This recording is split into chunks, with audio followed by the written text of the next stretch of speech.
सुप्रिया सुले की साड़ी में आग, विनायक मेटे की मौत और मुंडे का एक्सीडेंट, उद्धव पर काला जादू कर रहे शिंदे।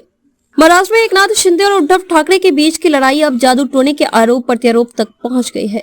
शिवसेना के मुखपत्र सामना के संपादकीय में शिंदे गुट पर इसका आरोप लगाया गया है।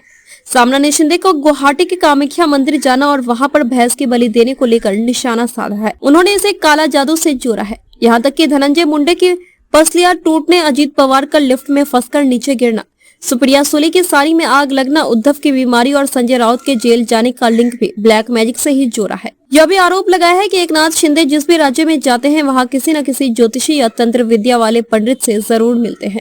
सामना ने लिखा कि अंधश्रद्धा के खिलाफ हमेशा लड़ाई लड़ी है। जादू टोना इत्यादि पर अंकुश लगाने के लिए सरकार ने कानून बनाया, लेकिन महाराष्ट्र में शिंदे फडणवीस के खोके सरकार आने के बाद से जादू टोना, काला जादू, पिन, नींबू मिर्ची आदि अंधश्रद्धा को बढ़ावा मिलता दिखाई दे रहा है।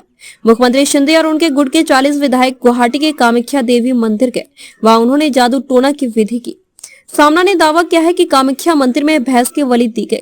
यह बलि कहते हैं मुख्यमंत्री पद की स्थिरता के लिए दी गई। ये लोग फिर उसी मंदिर में मन्नत पूरी करने गए।